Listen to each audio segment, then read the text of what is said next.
किसी ने एक प्रश्न किया था कि सीहोर उन्होंने एक प्रश्न लिखकर भेजा था कि ये गौतम ऋषि के आने के बाद गोदावरी मैया का प्रागट्य हुआ।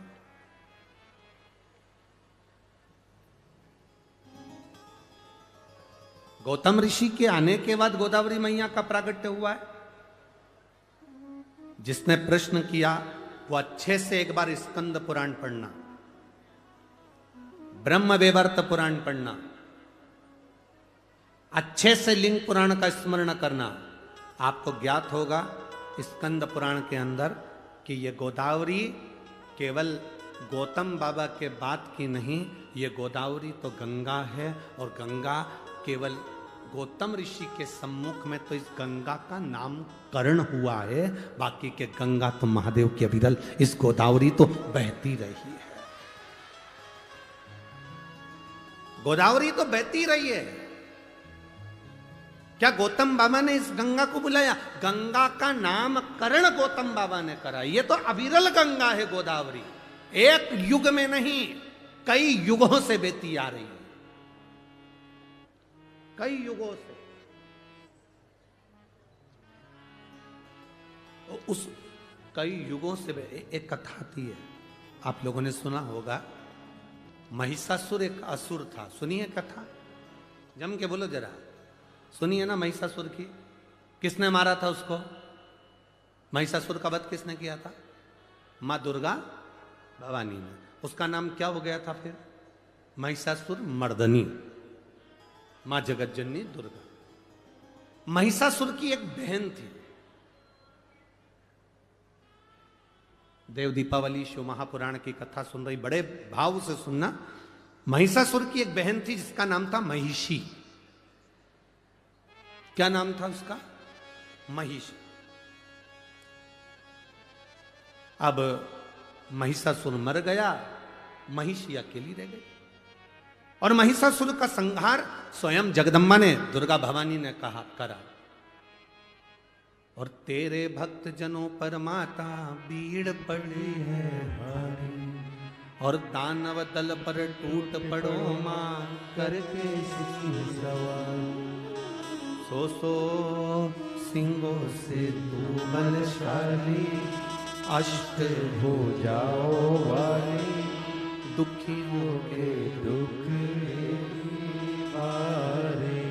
ओ मैया हम सब उतारे तेरी आरती। माता के कितने हाथ हैं? फिर से बोलो जम के। तेरे भक्त जनों पर माता वीर पड़ी है भारी, दानव दल पर टूट पड़ो मां करके सिंह सवार। सो सिंहों से तू बलशाली, अष्ट भुजाओं वाली। कितनी भुजा? 8। देवी जी की 8 भुजा क्यों होती है?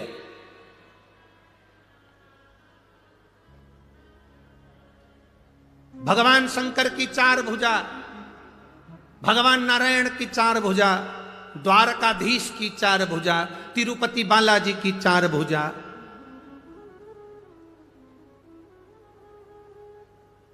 चार भुजानाथ की 4 भुजा, सत्यनारायण भगवान की 4 भुजा, दत्त भगवान की 4 भुजा, और देवी की 8 भुजा। शंकर भगवान, नारायण भगवान, विष्णु भगवान, इनके 4 हाथ, 4 बेटों को अपनी उंगली पकड़कर चलना सिखाते हैं। 4 बेटे कौन से? ब्राह्मण, क्षत्रिय, वैश्य और शूद्र। ये 4 बेटों को मेरे भगवान ने अपने 4 हाथ से पकड़ कर रखा है। पिता अपने बेटे को एक एक हाथ से पकड़ता है, पर मां अपने बेटे को एक हाथ से नहीं पकड़ती है, मां अपने बेटे को 2 हाथ से पकड़ती है। इसलिए 4 बेटों को लिए मां ने 8 हाथ लिए।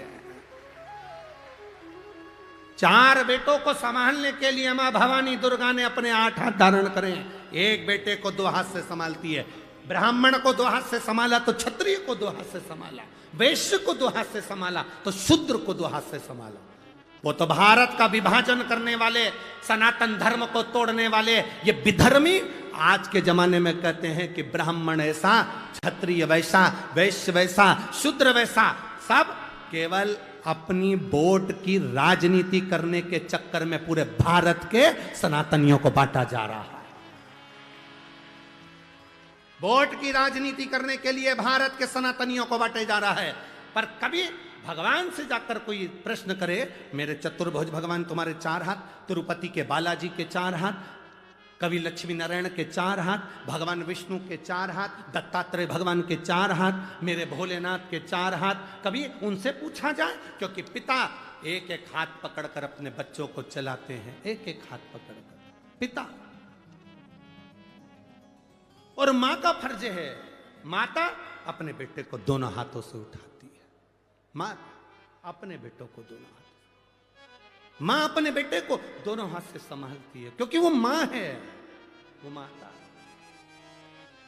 माता अपने पुत्र को दोनों हाथों से संभाल ले। अब तेरे भक्त जनों को माता पीर पड़ी है भारी, और दानव दल पर, आप भी बोलिए, दानव दल पर टूट पड़ो मां करे सिंह सवारी, सो सिंह से तू बलशाली, अष्ट भुजाओं वाली, दुखियों के टुकड़े वारे, ओ मैया हम सब उतारे तेरी आरती।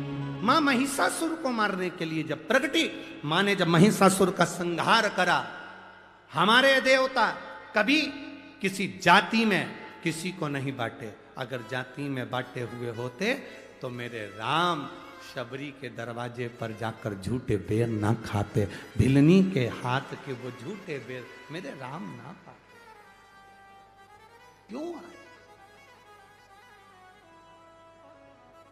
अरे भक्तों के घर भी सांवरे,